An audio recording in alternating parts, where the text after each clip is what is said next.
welcome into the Rob Rowe Show. I am the host. You are the co-host. You can co-host today by commenting on the starting line, chat line, left and drinking club already in first. Hell yeah, he says. Hell yeah. Ryan says right on time. Yeah, 122. That's exactly what we were trying to start today.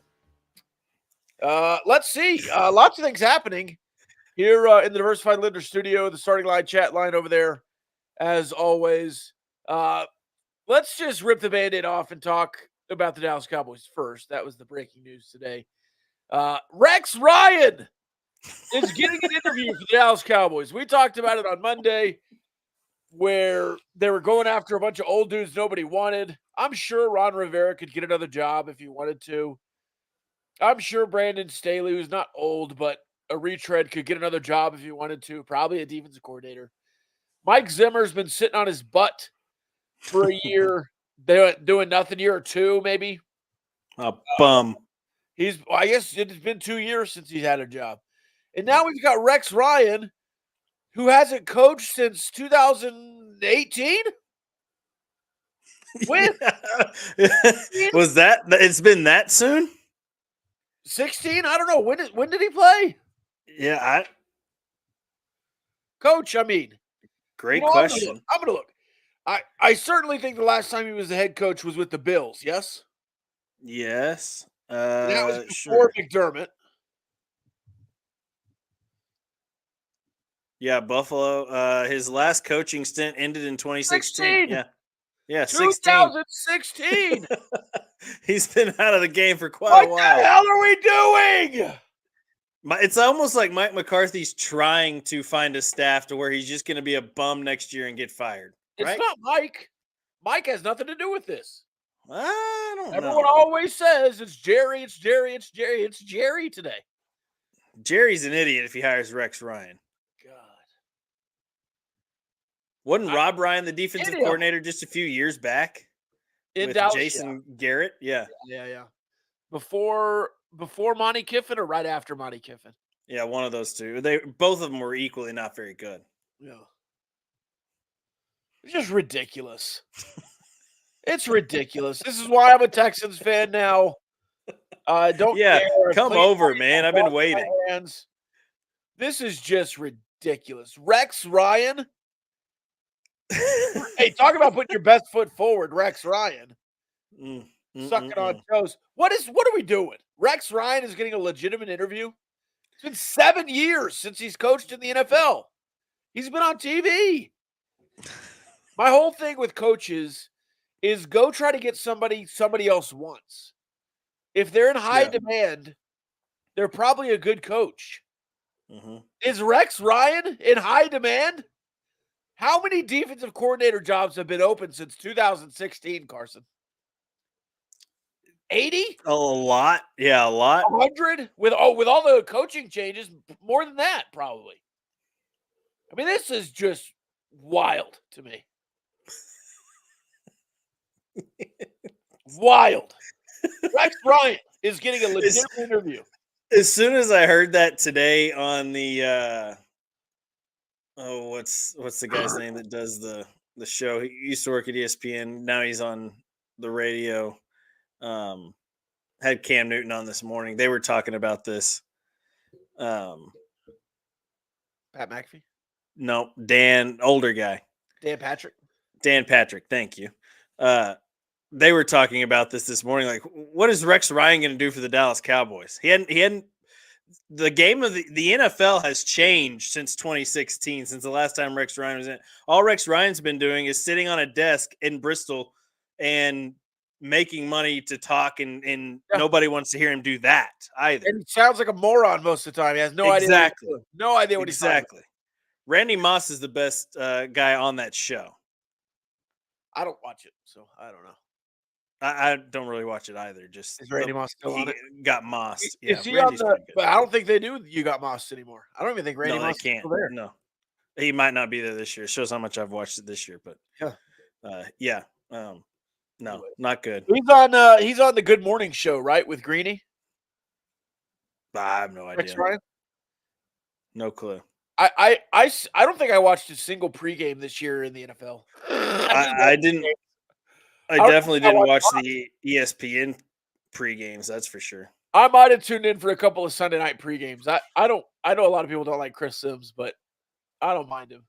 Jason Garrett was pissing me off, but he always does. All right.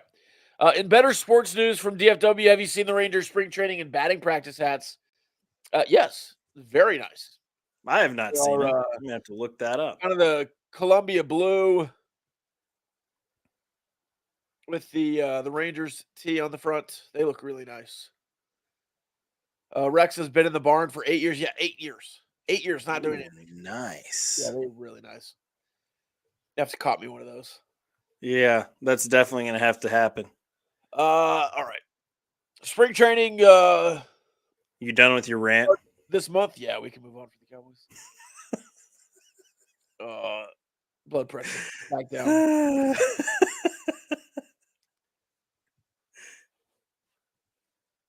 Just a little crazy. Let's see what else we're going to talk about. Let's do the Super Bowl first. Let's get into the Super Bowl, then we'll talk about Big 12 basketball. The Super Bowl this week. It looks like the line is holding firm there around 1. I think the 49ers will close as favorites, and it might even get back up to 2 or 3, depending on the late action here in the week.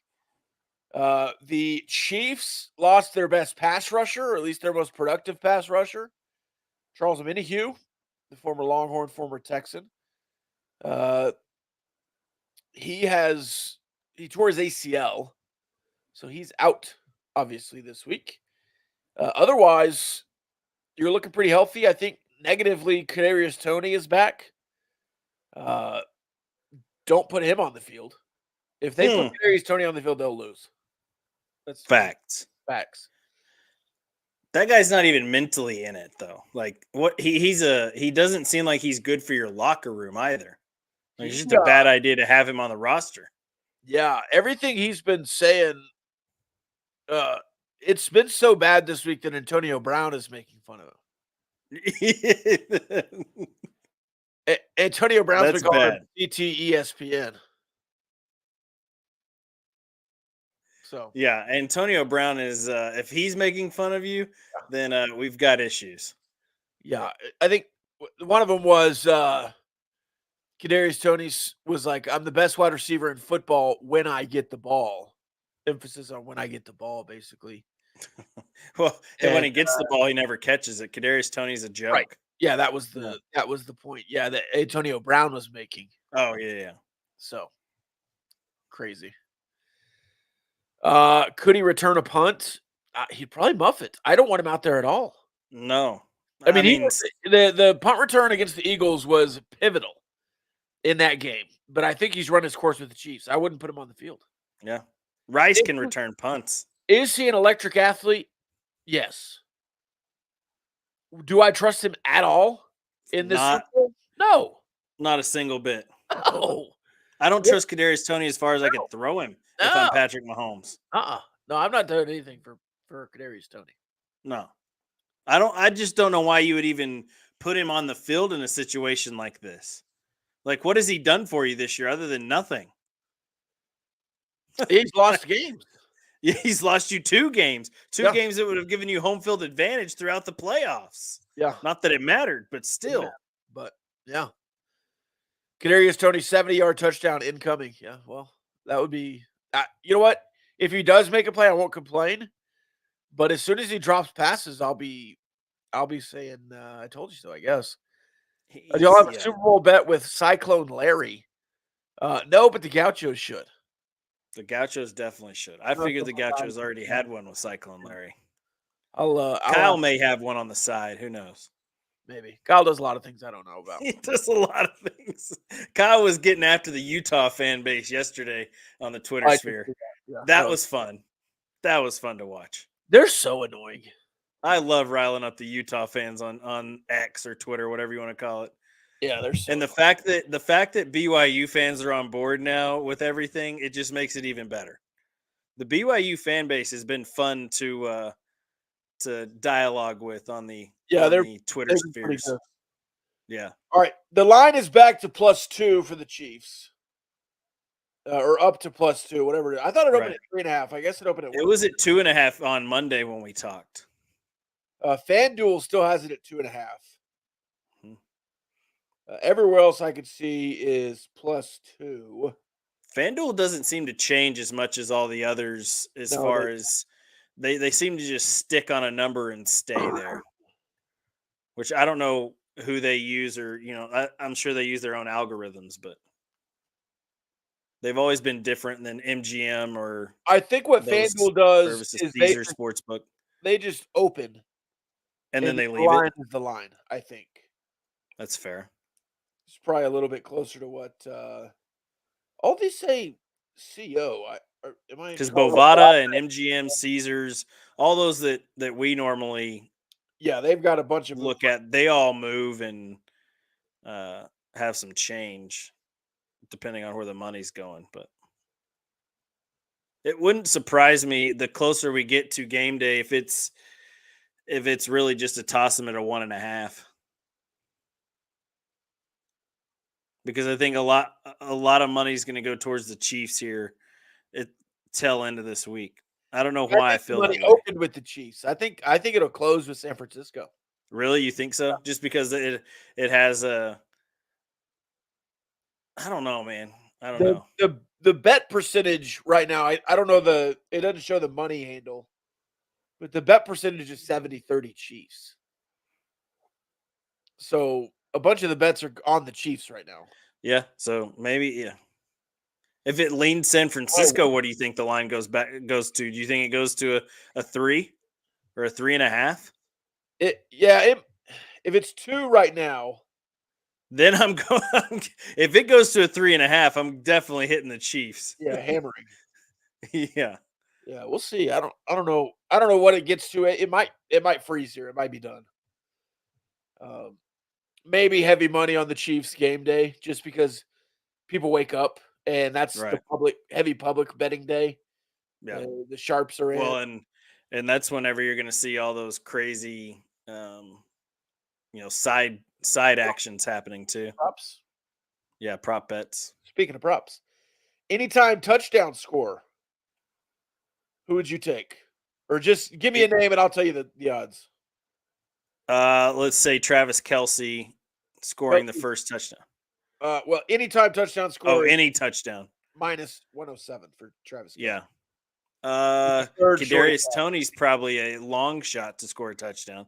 If you have money and you want to throw some down, I would put it on Kadarius Toney. Maybe he make you a little bit of money. +1100. Okay, yeah. See, there you go. It's a good payout if you're able to get it. Shorter odds than hard. Oh wow. Okay. How about Valdez Scantling? Where's he at? +550. Not terrible. Not terrible. Right there with Clyde Edwards-Helaire. With the two tight both defenses. The two tight ends are probably at the very top of that list. George Kittle +175. Yeah. You're missing the most obvious answer. Ayuk. No. He scored in like 17 straight games. How am I drawing a blank? He's a running back. Oh, Christian McCaffrey. Yeah. Yeah. Duh.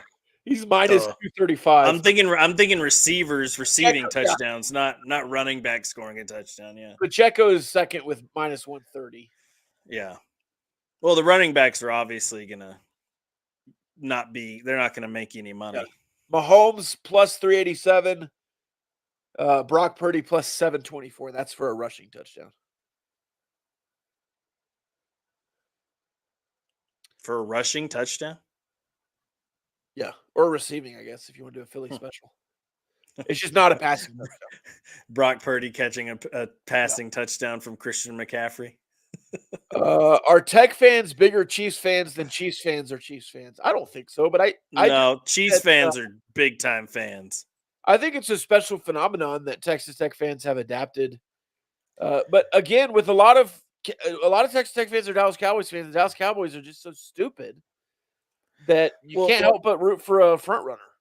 Well, and I think there's a lot of similarities between Texas Tech fans and Chiefs fans too. Like there's a little bit of that chip on your shoulder, blue collar kind of fandom in that sense. And obviously there's a lot of pride that goes into it that Patrick Mahomes is from Texas Tech, and Texas Tech is one of the Chiefs' biggest sponsors as well in stadium too. So I think that it kind of goes hand in hand with the Chiefs and Patrick Mahomes, because everybody here in Lubbock knew who Patrick was before he was this big shot in the NFL. Everybody here knew he was going to be very good at the NFL level. We just might have been the only ones who thought he was going to be this guy at the NFL level, because you got to see it every Saturday and once on a Thursday here in Lubbock for 3.5 years. So I don't know. we knew he was going to be good. I don't know that I thought he'd be the best quarterback in the NFL, maybe ever. Yeah. He's on that trajectory if he keeps this up. But I don't think I would have pegged 2 Super Bowls and 2 MVPs, 4 trips now. Yeah, 6 straight AFC championship appearances. I don't think I would have predicted that. Yeah. I'm enjoying the discourse from San Fran. This is from Alan Corbin, that they were counted out the whole season in spite of being favored in all 20 games. I've not seen that. Is that I've seen it from the team or fans?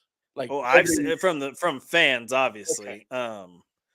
But yeah, San Francisco fans always are playing that underdog card, and I'm like, San Francisco's been voted the number one. Yeah. If you do power rankings throughout the year in the NFL, San Francisco's always at the top. Yeah. Probably at number 1 all season long in my book. They've always been at the top of my power rankings all year. Oh, in the NFC for sure. They ran coast to coast in the NFC. Yeah. They beat the Cowboys by 30. They beat the Eagles by 30. From day 1, they were number 1. Nobody thought the Lions were going to be in the NFC Championship. I mean, day 1, they were the Super Bowl favorites. That's stupid. Yeah. That's stupid. Until he's proven wrong, betting against Mahomes as a dog is a big mistake. Yeah, I agree. Fact. I mean, any kind of plus in front of Patrick Mahomes' number, and I'm taking it. And obviously, I think it has a lot to do with the way that the Chiefs' defense has been this year too. They've been really good. They're going to have to be very good, and they've been good against the run this year too, which they're going to have to be very good against the run. And one of the most dangerous running backs, if not the best running back in the NFL right now, in Christian McCaffrey. He just so dynamic and electric, and his 0 to 60. Obviously he's not getting 0 to 60, but his 0 to his top speed is so quick. It's 1-2 steps, and McCaffrey's at full speed. So you've got to wrap up and tackle. But I think it has a lot to do, counting Patrick out. Obviously, in his days here at Texas Tech, you couldn't count him out just because he'd throw the ball down the field, but the Tech defense would just give up points after points. But here in his days as a Chief, you can't count him out, because now he's got a really good defense behind him. So if you give him a chance at the end of the game, he's probably going to go win a ball game. Let's hit some more props. Team total 24.5 for the 49ers, over under. Team total? What'd you say, 24.5? Yeah, the Chiefs. Give me the under.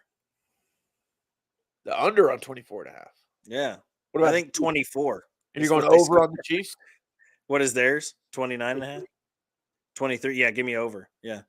I think the Chiefs are going to win 28-24. So no, 31-24. I'll give a field goal to our guy Butker. Passing yards, Mahomes 260, over under? Over. Purdy 247. Under. I think he throws for just over 2 bills. Who throws an interception? Patrick will throw an interception. Not Purdy? It'll probably go off of a receiver's hands and then be an interception, yeah. Dead even longest completion at 36. Patrick, they'll probably both have a completion over 35 plus yards. So yeah, they just have explosive wide receivers. Mahomes rushing yards 26.5. Over. Give me the over. Deebo Samuel rushing yards 16.5. Oh, Deebo rushing yards. Give me the over on that. Why not? Do you remember the big drama in Mahomes' first Super Bowl? He hit his over in rushing yards, and then in the victory formation went under. Yeah, went under. Yeah, which He is went back funny. like 10 yards. Yeah, to waste time off the clock. Yeah. Hilarious. McCaffrey and Pacheco at 91 and 65, Well, respectively. and wasn't that when he had a bum ankle, so he had to take the snap out of the shotgun too because he Oh, couldn't go under center? that was last year. That was last year. Okay, Yeah. He's relatively healthy there in the first go round. that's right. That's right.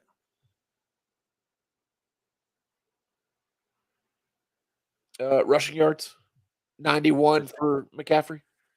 It better be under for the Chiefs. If you want the Chiefs to win, then it better be under. Pacheco's at 65. I think he could get a right around 65, 70 yards. Yeah, so I would take the over if I was taking it. All right, coin toss goes heads or tails. So the coin is probably just going to have each team's logo on it, I would assume. Yeah. Obviously, I would never do this, but I would take the Chiefs just because I like their logo better. Total field goals over under 3.5. Ooh, I mean, in my score prediction, I'm at 3. So No, you're at 2. no, I was at 2. You're right. 28, 20, 31, 24 was at 2. Yeah. So under. It'll probably be over, but under.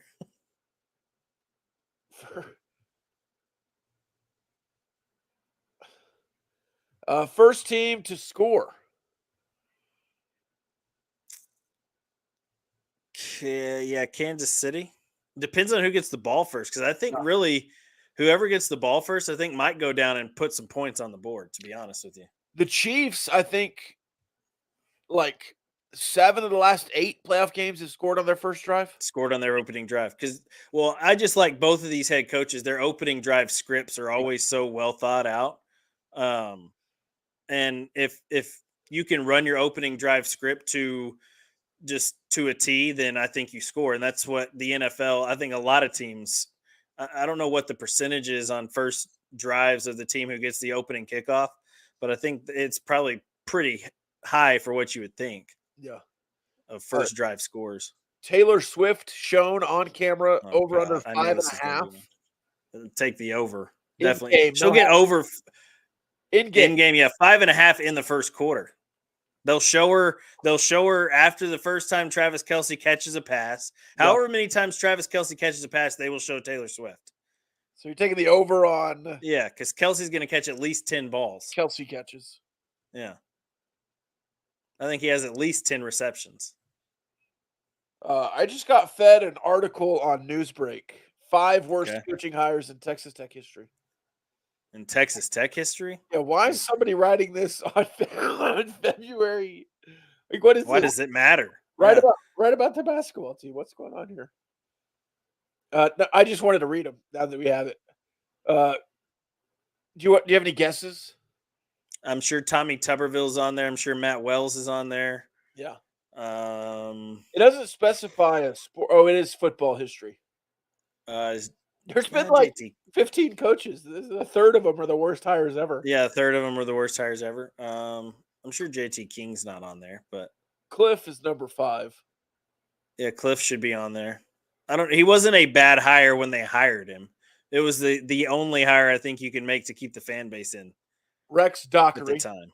Oh yeah, Rex Dockery was horrible. Jerry Moore, obviously. Jerry Moore was only here for 2 years. Right? Tommy, and then Matt Wells. Jerry Moore figured it out though at the FBS level or the FCS level at App State. Yeah, won a national title at App State. 2 national titles maybe at App State. Strange article there. Jerry Moore's the one who led App State to the FBS level. The guy who wrote it is kind of a hater, though. So, well, that's not surprising. He's writing an article about Tech football coaches in February. Who cares? The worst ones. Yeah. I guess it got me to click it. So, true. Clicks win. He must not be a basketball or baseball fan. So you're going. There is Tech football to talk about. Stephen Hamby. Yeah. How about that? So you're saying 28-24. Yeah. 31-24. 31-24. Butker kicks a late one to go up by 7. Man, I either want to say like something wild like 17-13. Like just Ooh, an incredible that game low scoring. out of nowhere. Wow. These two I offenses. mean, both defenses are pretty solid, but I think both offenses are going to score. Yeah. Oh, especially in the Super Bowl, they won it. It's gonna happen. I might go way opposite and say like Rams Chiefs Big 12 football Monday night, like 63-58. That would be awesome in the Super Bowl. People would be crying, puking themselves. I think you're right on the total. I'll go. I think San Francisco will get a lead and lose it again. So I'll say similar to last year, 31-28. I mean, I think it'll be a really close game, and I think Texas Tech will win. Yeah. Texas Tech will win. Oh, sorry, the Chiefs. Congrats on the freshman recruiting, Natty. Freshman recruiting, Natty, yeah. I don't know what that means. I guess in football, talking about you had the best class in the Big 12. We did. Yeah, you did. All right. Stephen Hamby out in February.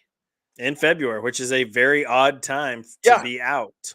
And I saw a lot of reasons, a lot of places. If it was on-field performance, why was it not done in December? Fact. If, right after the bowl game. Yeah. Or even before. Like, yeah. You have guys on the staff that have been offensive line coaches before. You have a former offensive lineman from the University of Texas on staff. Yep. He could certainly be the offensive line coach. And you might see that, and you might hire a tight ends coach with Cochran moving over. I've been told I could really see to be that. a tight ends coach at the college football level, especially if you want to go get Joey McGuire 2.0 out of the high school ranks and just kind of put him in the tight end role. Well, and sitting out there as a wide receivers coach right now at Nebraska is Joey McGuire's son. So no. if anything, if it's so easy to be a tight ends coach, then you bring Joey McGuire's son back and put him on side. I don't know. If you fired Stephen Hamby in February and then went and got your son to replace him, even though it's a different role, yeah, that's fair. Pretty bad. That wouldn't look too great. Yeah, I mean, does Joey care? No, he doesn't. And Hamby's a good dude, but the offensive line performance has not been what it should be the last, at least, for the 2 years he's been here. So right, but if that was the case, why not do it in December? Why wait till February when all the jobs are? I don't know. It's a great question. Now you're either trying to go poach somebody, which is harder to do than hire somebody who's available. Well, especially when you're a month away from spring football too. Yeah, and you're trying to get ready for spring football. It's a weird timing deal. Yeah. Now, I also heard some things that he was tough on players and tough on recruits during camps. Again, if that's the case, you knew that last summer. Fact. You could have made this move in December. It's weird. I don't know if I'm waiting for another shoe to drop, which I don't think so in the case with Hamby, or if it was just I haven't heard anything else. If it was more of a mutual kind of a headbutting, like, hey, look, we're trying to do another season. You don't trust me. Let's just make a move here. Yeah, I mean, I haven't heard anything else to say like there was some wrongdoing that is getting him booted in February. I think it's just performance based. They went over, the performance. I'm sure that Joey had a couple meetings and there was a little bit of a, and obviously you would have liked this, like you said, to be done earlier, but sometimes going over your staff and doing all those things. And Joey, you can't take firing a guy lightly, obviously. But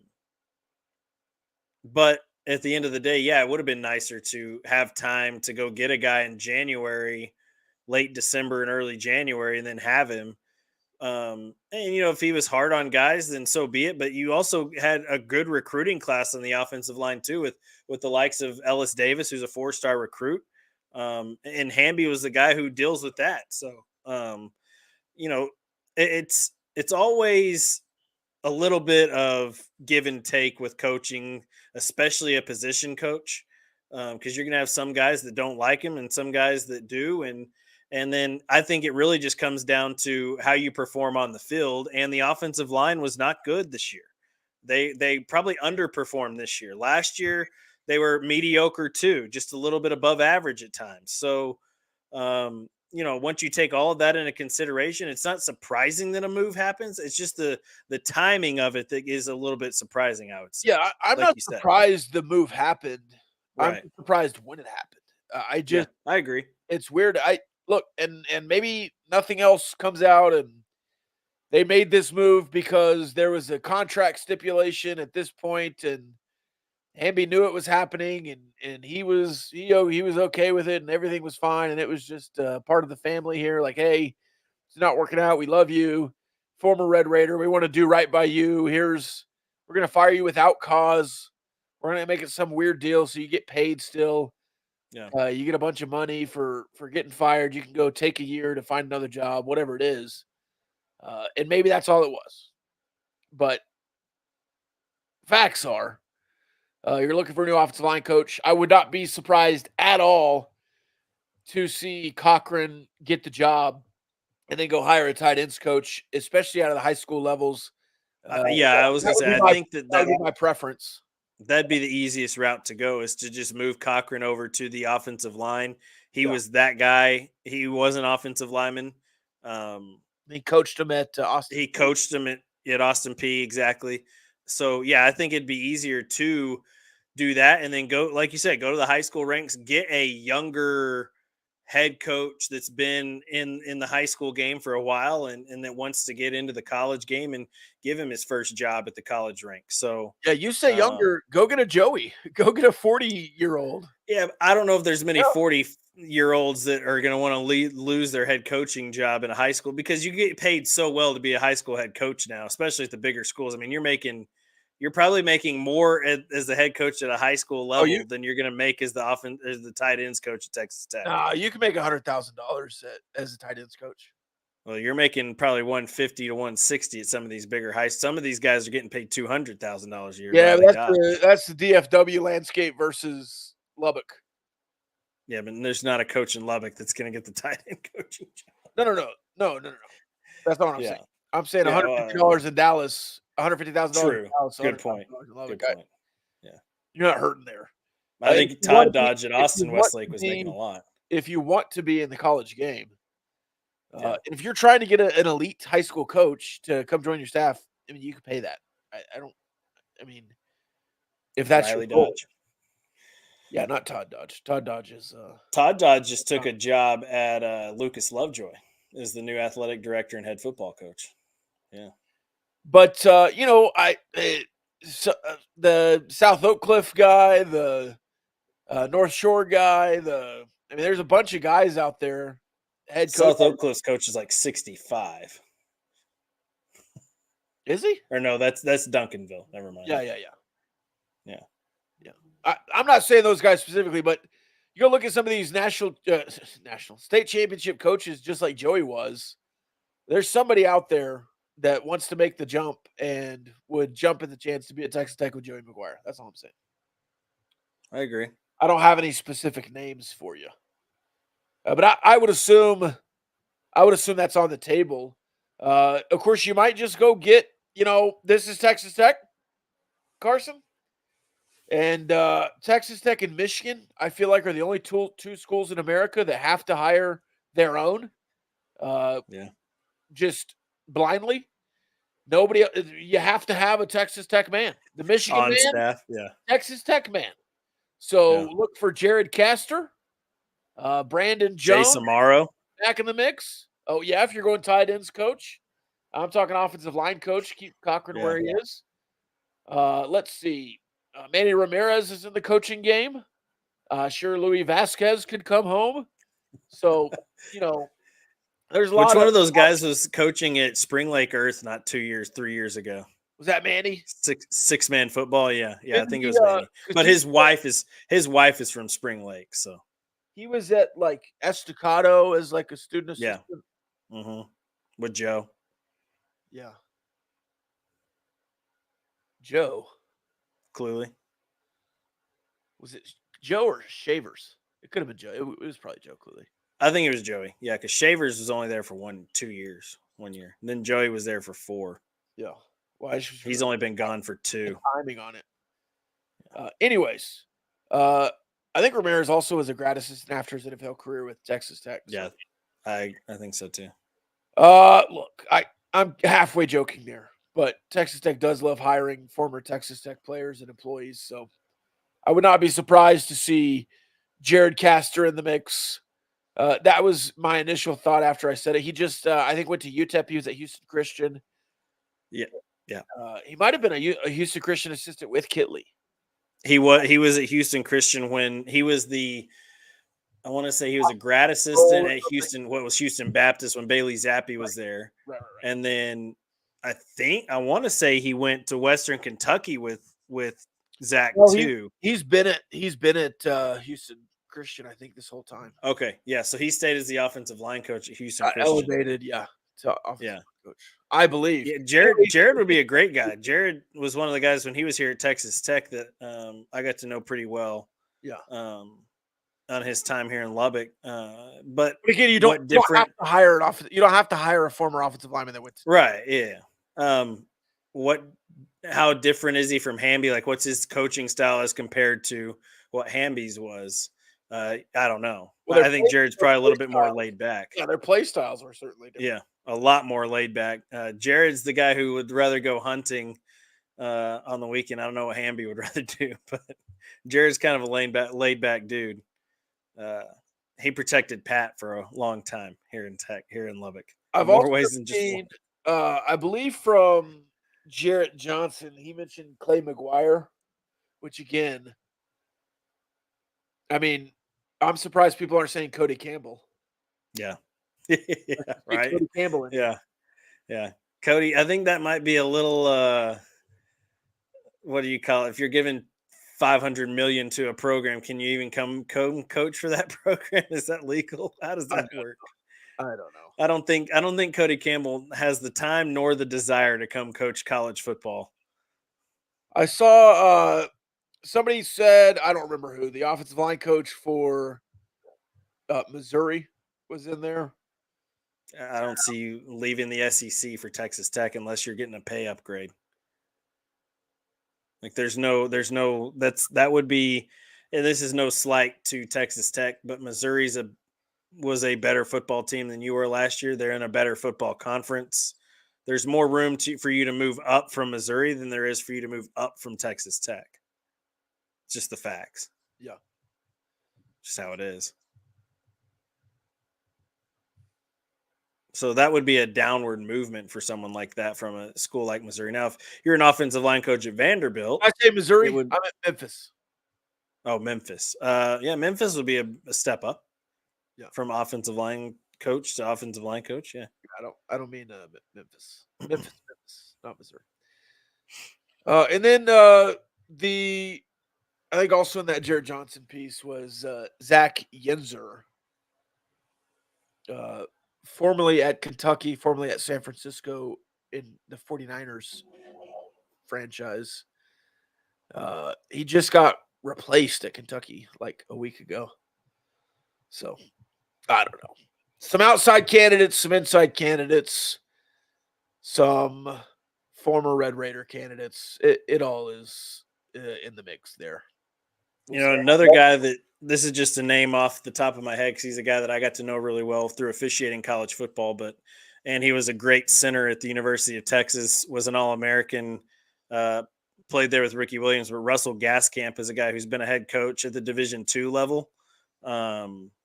He's been good at the Division II level, NAIA level. He was a great offensive lineman. He might be a guy that guy like him that's been a head coach at the smaller level.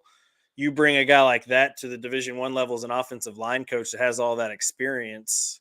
I think somebody like that would be good too. So you might see a guy from a lower level get a shot. He's just a name that came up to the top of my mind because he's been at Sam Houston State, at Angelo State. He was, like I said, he was an offensive lineman at Texas when Ricky Williams was playing. So What is pretty his good. role now? He's a head coach at Franklin Pierce University, which is a Would Division he II school, I believe. would he leave to be an offensive line coach, or you have Yeah, you for make sure. him co-OC? No, he would leave to be an offensive line coach. Yeah, So it would be you wouldn't have to give him any. no, Okay, all right. no, I don't think so. Regardless, you are replacing an offensive line coach, so we'll see what happens there. All right, Texas Tech basketball, 3-game losing streak. You looked sick again last night. Pop Isaacs looked off. 4 turnovers. A couple of those I thought were really good passes that just didn't quite hit the mark. A couple of big men punted them instead of catching them. Joe Toussaint, I'll be honest, watching the game and then looking at the box score, I was shocked at how good Toussaint's box score finished because there were large stretches in that game. To me, he was, I don't know, hurting the team. He was good at the end of the game. Like you were down by 12. He helped you come back and cut that lead to 4 or 5 with a minute left, with a couple big plays and big shots. But in the same breath, he would at the end of the game, he gets the ball, drives as fast as he can to the free throw line, turns around, nobody's there, and just stands there, and then dribbles some more, and then gets a really bad pass off, and you waste 10 seconds of the clock. And look, he goes full Davian Harmon sometimes and just gets down the floor as fast as he can, and then turns around and nobody's there. Yeah, the offensive foul at the end of the game was not a good one. He just got out of control, tried to do too much, went too fast. And that really is what put the final nail in it for you, was that turnover. Because then you have to foul, you put them on the free throw line. And Baylor, what'd they shoot it? You have the stat. They were 24 of 32 from the free throw line.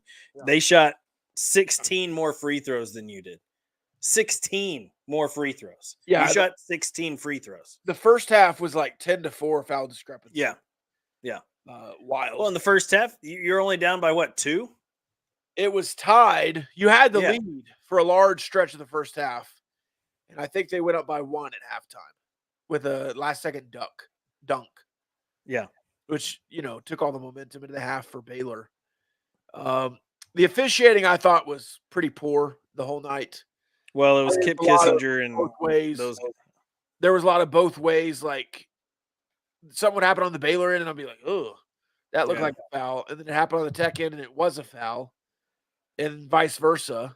Of course, I would complain more about the other way, where it happened on the Tech end and it wasn't a foul, and I thought it was, and then it happened on the Baylor end, and it quick whistle again, just like the Cincinnati game. So I don't know. The officiating is awful. It has been this whole year. Kelvin Sampson storms off the floor, gets ousted on purpose over the weekend against Oklahoma State. That was a big deal. Mac Rhodes fined $25,000 for his comments after the Baylor Iowa State game. Yep, Scott Drew got ejected in that game for being out of the coach's box. I mean, that's just stupid Big stuff. 12 memos going out that coaches should stay in the coaching box. Fran Fraschilla is online putting walls of thread up about the situation. It's bad. It's a joke is what it is. You have to be better. If you are touting yourself as the best basketball conference and you have dog shit referees, what are we doing? Yeah, and the officiating has been bad in every conference this year, what I've watched. And of course, a lot of these guys in the Big 12 work in the SEC and the ACC too a lot. But like Kip's one of the top, quote unquote, top guys now in the Big 12. And I thought, Kip in his early stages of his career was really good. And I've known the guy for a while now. just going to camps and all that whenever I was doing the college officiating stuff. But yeah, the rules and the stringency on what coaches can do during the game, like the Scott Drew thing, he's on the floor, yeah, which according to the rule book is a technical foul. If a coach steps out onto the floor, it's a technical foul. But come on, man, just say, "Hey, coach, I need you back up." He wasn't on the floor when Like, they teed him up. it's not that hard. He He was wasn't the on the floor. first time when they teed him up. No, they When they gave him a teed him warning. up the first time, he was on the floor Oh, okay. in the first half. When they booted him, he did a lunge outside of the coach's box, but was still off the Right. floor, and they threw him Right. out for it. Right, because So he one got foot was out of the still in coaching box. 1 foot was still Yeah. in the box. He Yeah. just did a lunge. It's stupid. That's what I'm saying. It's anal stuff. It's guys looking for stuff that you shouldn't be looking for while you're officiating a high caliber basketball game. Like, come Keep on, it on man, the floor. deal with the basketball. Let the coaches do what if they get in the way, then whack them. Like, Now, schwack 'em. there is some ridiculousness going on. Jamie Dixon, Jerome Tay, Shaka Smart. even Grant McCaslin. Well, I was talking about the Big 12, but Shaka's the worst of it. Yeah, Shaka's In the the Big worst. 12 and Grant McCaslin is does it too. Yeah. Of basically playing defense. They all do it. Yeah. So you have to clean it up, but to focus on that when everything else has been so bad is just, I don't know if pot kettle or taking the twig out of your eye when or the speck out of your eye when there's a log in the other guy's eye. It all seems wrong to me. Well, and what's always bothered me with officials and me myself being one and being around a lot of these guys that are now calling these Big 12 games is that a lot of these dudes have a chip on their shoulder when they go into the game.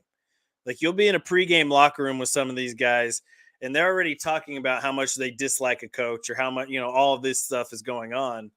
And my thing always in a pregame locker room was, hey man, let's just referee the basketball game. Let's referee the basketball game. It's not that hard. Just go do your job.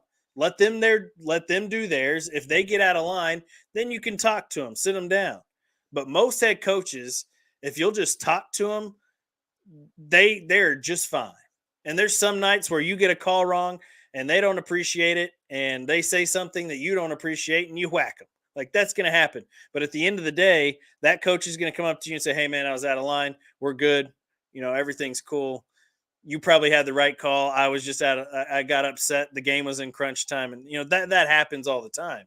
But where we're at right now, especially like you were talking about with some of the ticky-tack stuff that's getting called, on a perimeter where the ball's not even going into a play and we're calling fouls up on the perimeter and nothing's happening. Like that's a play on thing for me. The game is getting way too touchy and way too ticky-tack. And in the Big 12, it can't be that way and then you have some guys that like Jerry Pollard who will let you just hammer guys. Yeah. And then you get another guy in here who, the next day and Doug Sermons comes in and he's calling everything known to man when someone breathes on another dude. So, and Sermons is just looking to rile somebody up so he can whack somebody. He's a douchebag anyways. Yeah. He's my least favorite person that I ever officiated with. But yeah, and he wouldn't know me from Adam just because he was at a camp 1 year with me and that was it. But he's big time. He thinks he is. Oh yeah. Oh, they all think they are. Yeah. And that's what I mean. Like, they have this higher than, this high that they're bigger than what the game is. And you're not, man. You're there because they need you to be there. But you need to do your job and you need to do it well. Bad officiating wears me out because, like I said, I was one, and officials like that are the reason that I really don't do it anymore, especially at the college level, because it's just a bunch of dudes who, and there's some good guys. Like I said, I've liked Kip Kissinger a lot, and I think Kip's a good guy, and I think he's a good official.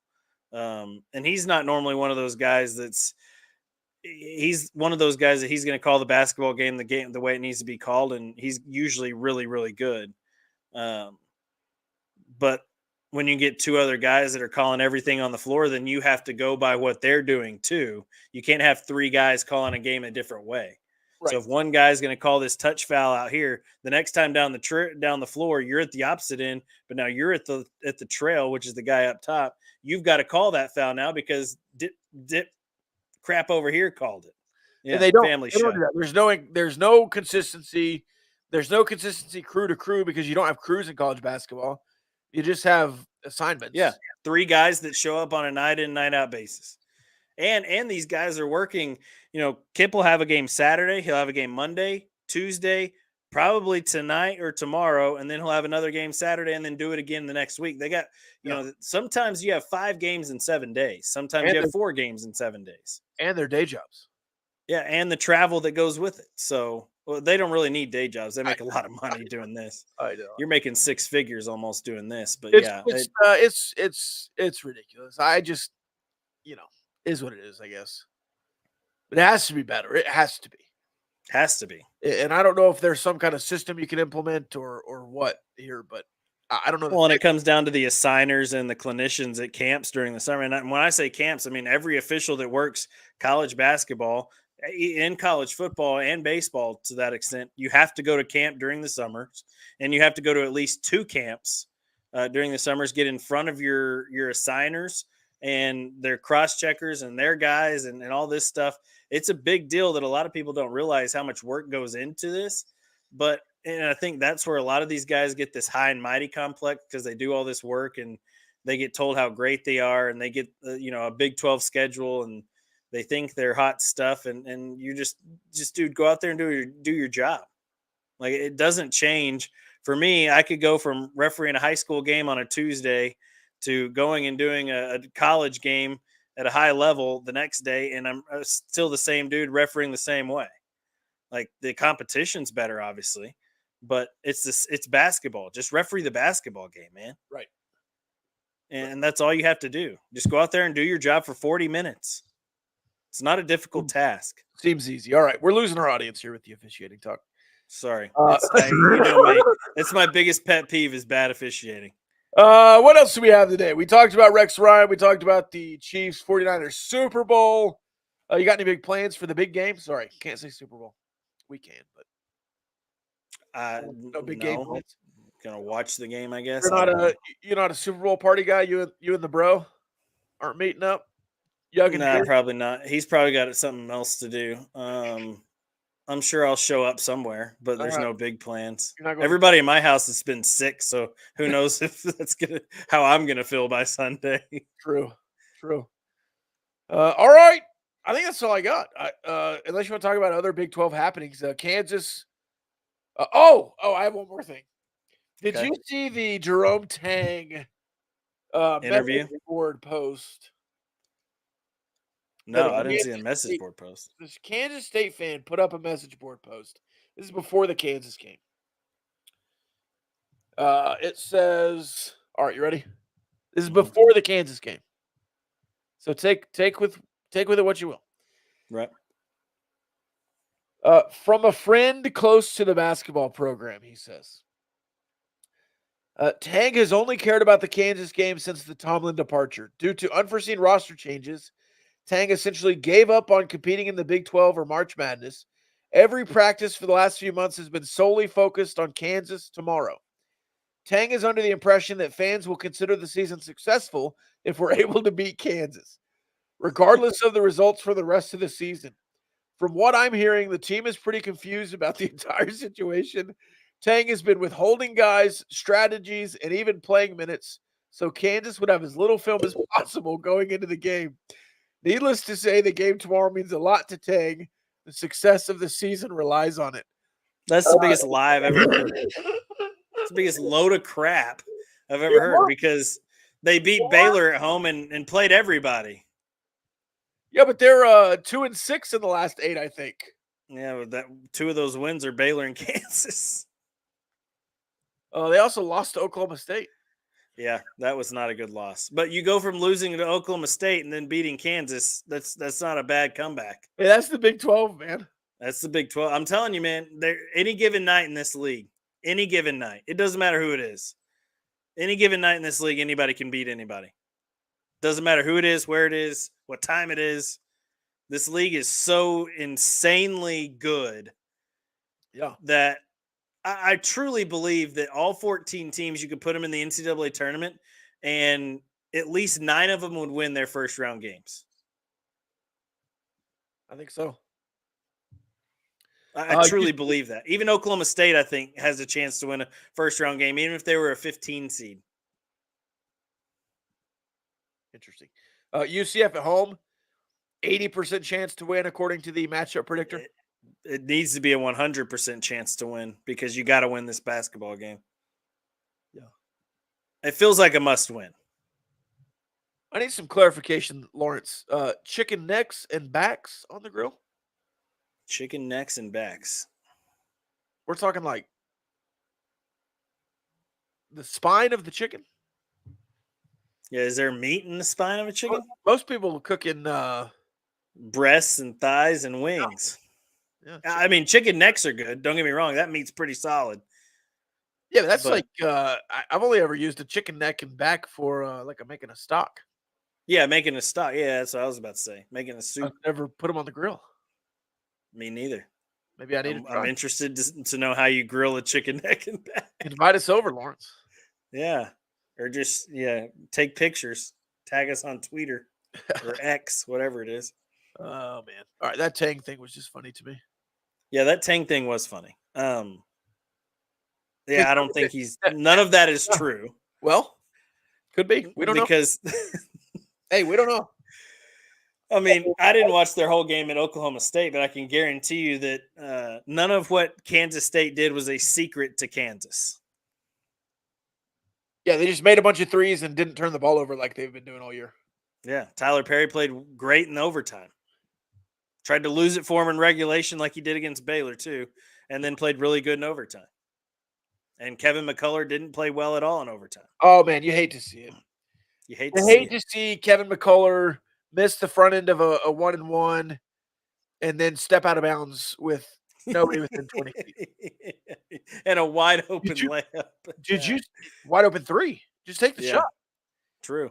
Did you see were you on X much after the Kansas State game? I mean, I was on there. I don't know if I saw what you're talking about. Go search McCullough. Brutal. I remember a Kansas game where Kevin McCullough was in a Red Raider uniform. Where did he score? Did he have one score? Was he 1 for 10? And we lost by 1 or something. And then he said he got death threats after that game. I wonder if he's going to claim he got death threats again. Yeah, it was. Yeah. Not that he didn't. I mean, that could have happened. I just. It's funny. Kansas fans were not happy. Telling them to go back to Texas Tech, basically. That's funny. Yeah, these are. Lawrence says he's just joking. He's not cooking chicken necks. I was intrigued. I was intrigued by how you grill a chicken neck too. Yeah. There's a lot of support for him and a lot of hate. Yeah. The hate comes first, and then people are supporting him because they feel bad. Yeah. Yeah. If we had Jalen Wilson instead of Kevin McCullough this year, I'd put my tuition down on winning the Natty. I like Kevin. I think he's a really, really good basketball player. But I think it's pretty well documented that he doesn't show up in huge moments. And that was a huge moment, especially in Manhattan, in the Octagon of Doom. Fans filled up the arena within 5 minutes of opening gates. I mean, it was just a ridiculous atmosphere. That was their Super Bowl, obviously. So, is what it is. Hey, now you have UCF on Saturday. Do you withhold Warren Washington for Kansas? Or some of these guys? Do you play do you play Yahalo and Lindsay as much as you can on Saturday to keep them fresh for Monday? Because you got a big it Kansas. Depends on how Warren Washington's feeling on Saturday, obviously. If he's got the same crud that a lot of people have right now, then he's feeling pretty crappy. I don't know. That's a tough question because I think you have to have Warren Washington to be successful in this league because Robert Jennings isn't quite there yet. He's had some bright moments at times, but he was not good last night. Hollow, he's a year away, maybe a year and a half away from figuring this thing out. Kyron Lindsey is in that same boat. He'll have bright moments, but he's also just not ready yet. Man, like I said, 2 weeks ago, a week ago, where I said this is where the Cambridge injury really gets you, because if Warren Washington's down, Right. you're really kind of just screwed at that position, at the big position. Yep. So with the Cambridge injury, losing Warren Washington just really, really, really hurts, because he is 6 points better. He makes you at least 6 points better last night, and you win on the road at Baylor if you have Warren Washington. It's just that simple. He changes the game completely as far as inside and freeing up shots on the outside too, because of what he can do inside. So, I think that he's the key to this machine right now for Texas Tech. You're going to have Warren Washington to win more basketball games in the Big 12, and that's even with UCF coming to town. I think you have to play Warren Washington on Saturday, because, like I said, if you want to have any aspirations to still win this league, which you still can do, by the way. I mean, Kansas is sitting there with 4 losses. You're only a game back now, a game and a half to some of these teams in the conference. So you've got to win and hold serve at home. You've got to beat UCF first and foremost, and then you can worry about Kansas when you get to Kansas. But you've got to win the game that's in front of you. You can't be looking forward. Anytime in this league you look forward, you're going to stub your toe and lose to Kansas. Yep. Or lose to UCF, and then you lose to Kansas. Then you're on a 5-game losing streak. So you definitely don't want that to happen. You want to cut this thing off where it needs to be, and win on Saturday, and then you can focus on Monday when it gets to you. But I think you got to play Warren Washington if he's healthy on Saturday and feels like he can play, even if he's 85%. I think Warren Washington needs to go on Saturday, because it just gives you more depth that way. Yeah, that's true. I agree, especially if you can play, 15, 20 minutes and win. Yeah.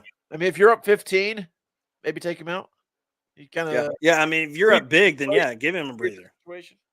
Yeah. But I do not remember a Big 12 game this year that involved Texas Tech where anybody was up 15.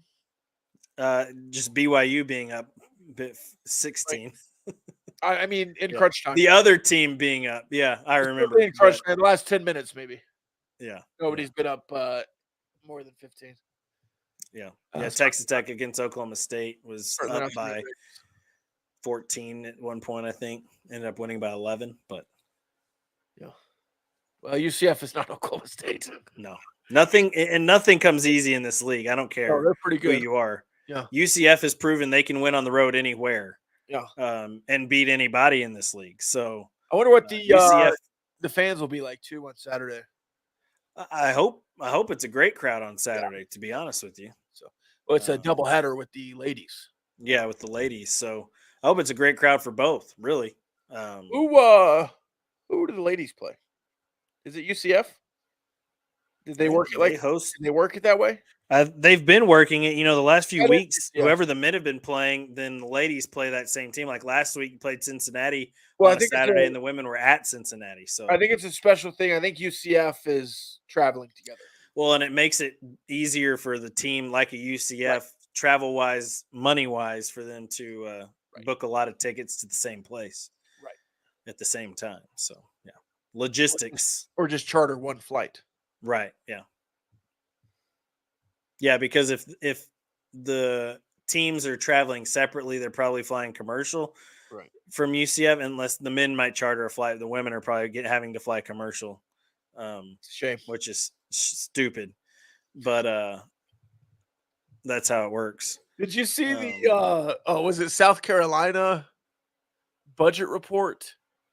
It was Mississippi State. Oh, Mississippi State, where the women's basketball program lost $8 million, and she was like, "No, we didn't lose money. We made money." Well, like, no, sweetheart, you didn't. Well, I wouldn't be condescending to her, but $8 million seems like a big number. Of course, in college athletics, I guess it isn't. Well, and when you have to travel as much as some of those teams do, it's a lot of money to travel.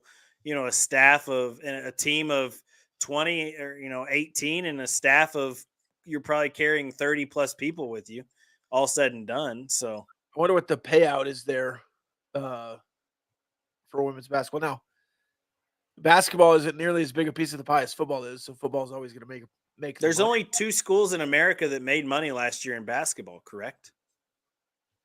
In men's basketball? Kansas and Kentucky. Overall in the basketball programs, men's and women's? Yeah, I thought that was what I saw. Yeah. Oh, I just saw the Mississippi State head coach complaining. This was a different article, but yeah, the Mississippi State head coach. That's just like there's no other sport on campus that makes money. Right. Even your 18,000 seat baseball stadium doesn't make you money. You're operating at a loss still. And they didn't fill up that 18,000 seat baseball stadium because Mississippi State was garbage last year on the Diamond. The Diamond Dogs had no bite last year. No, they did not, and neither did Ole Miss. And neither did Ole Miss. National champions. Yeah. Bianco had a rough year last year. Power ranking college basketball court cameras, 1 the field, 2 Baylor. Yeah. I didn't think it was that bad in the first half. I don't know if I was watching an alternate feed or something, but the second half really did look like it was a vertical camera feed from the ceiling. That camera feed is not good. And they showed it was like a video game. I saw something on Twitter where they showed the picture of where the camera well is, and then the angle at which it is, and it is literally, I mean, at this almost a 90 degree straight down angle. It's like the old camera angle at Gallagher Iba was. That angle in the early 2000s at GIA was horrendously bad. Yeah, it was so bad. But in today's day and age, look. This is on the architect, the planning committee, the school, the athletic department. That's bad. And I'll say this, as a radio broadcaster that does radio broadcasting, nobody thinks about us, man. No, nobody. Nobody thinks about the crews. And with as much money as being poured into TV, I get it with the radio. Look. You're redesigning a press box and you don't have the windows open, or you don't have an aux cord for outside noise for the crowd noise. That's frustrating. But look, there's a lot of other things going on. You're not making a bunch of money. It's high school. You're not making a bunch of money on the radio. But Baylor, with how much money ESPN is paying, football and otherwise. John Morris is one of the greatest dudes on the face of the planet. You got to give him what he wants. Well, I mean, he's a radio guy. I'm talking about the TV angle. Yeah. Look, I moved on from the radio. The radio, they're not making money. I understand. Put them up in the rafters. I don't care. It would be frustrating, but they're courtside. They're still there. They're not like in Madison Square Garden where they're on the 3rd level and they're having to watch with binoculars. But if like a camera angle, like you should have put sacrifice some loge seating or whatever it is to put the camera in the right place. Yeah. Ryan Bradley says his firm would never make that mistake. I know you would. He's a Red Raider. We got a lot of architects in the Parlay Picadors, the Discord. I mean, the best architects come from Texas Tech. That's a fact. That's what people say. That's a fact. Architect U, they call it. Proven fact. You got a bunch of engineers and architects floating around. I mean, that's one of the biggest, I think, parts of the school at Texas Tech is the architecture and engineering. So, we would ask all stakeholders involved for their input and experience. Look, and that's one of my worries with the South End Zone. Now, nothing's going down there that really matters. As far as like appearance, cameras and all this or whatever. But when you do a remodel that big, like as many people are involved, it's like, man, it's too complicated. You gotta simple that out, man. But, Joey had a lot of say in that South End Zone, and what he wanted. Yeah. And so did Kirby. And Robert Giovanetti, getting to talk with him, and then he just did an update video, as well the other day. But getting to talk with Robert Giovanetti and Matt Dowdy about the whole situation is, Kirby had a lot of input, Joey had a lot of input, and the guys whose money is being spent on this project, they had a lot of input in it as well on what they would want, what they thought the university. Yeah, but a lot of it is stuff that they all agreed upon, and they thought very in depth of what they would want in this place to make this a great experience, to make Jones Stadium a better experience, and a cool place to watch college football. I'm sure it's going to be great. Can't wait. And the reason they told me that the reason they wanted it enclosed on the ends and high is because you don't want that sound moving out over the place like it would in the end zone previous. So that's another reason why they built it high and not like pushed out more and more seating or whatever. Right. They built it high right there. I'm fine with losing 700 seats or whatever it's going to be. Yeah, I mean, whatever. Yeah, who cares about the seating? If it makes the place look better and look more clean and look more professional, then yeah, give it to me. Lots of people care. I don't care. What I mean, how many times have you filled up those 700 seats? Exactly. I didn't say it. Exactly. I would go back. I would go back to 56,000. Why not? Yeah. I was also I was also with Chris Beard on tarping the top of the USA when he came. You don't need to do that anymore. No. Well, thanks to Chris Beard. Half the time you do. Yeah. In the not during conference play, you don't. Yeah. Well, in the non-con, you should just do what Texas does and just put the drapes down. Yeah. But they do that for conference play too. So. Yeah, they don't ever have it. Scrubs. All right. I think that's all I have. Yeah. We're just we went. Yeah. We could yap about architecture all day. When we do the baseball preview, maybe I'll pull out the new Dan Law field that I built. Let's do that. What is today? Wednesday. No. It's the 7th. Yeah. Next week, baseball season. Next weekend. Yeah. Tennessee and Texas Tech, baby. I would assume next Wednesday, Ash Wednesday. Post Fat Tuesday.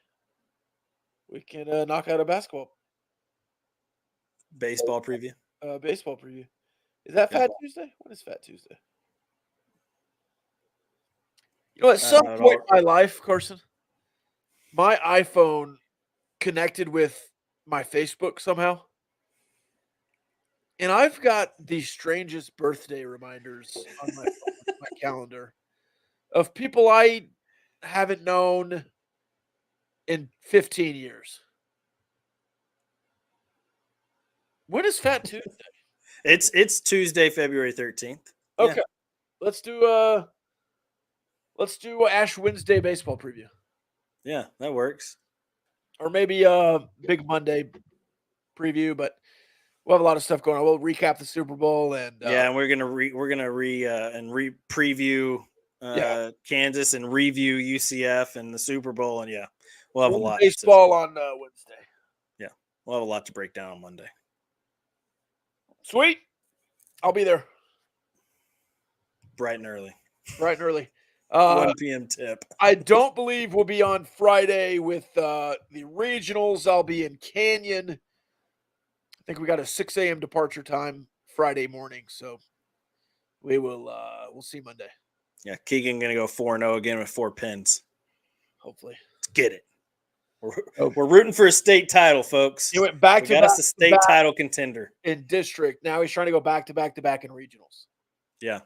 He got second as a freshman in district, and then he got 6th in regionals as a freshman, but only because he got disqualified because he suplexed the kid. That's your fault. That's your fault for teaching WWE moves. That is on you. No. He probably would have. No. He probably would have gone to state his freshman year too, but I'll figure it out. Rob has been teaching Keegan WWE moves since the kid was like in diapers. So yeah, that's on you. I got him some Brock Lesnar, like sliding shorts right before the Brock Lesnar news drop. Can't wear those, man. You gotta send those back. Those ones you gotta boot. Yeah. You can't. We can't be wearing those anymore. Eek. All right. Yeah, got them for cheaper a couple days later. Probably could have. They're definitely on the clearance on WWE.com. They're now on the shelves at Ross. Yeah, I mean, he can't ever wrestle again. I don't see how. No, he's done. Can't say that the news surprised me. No, certainly not. Yeah. All right. See you Monday. Peace.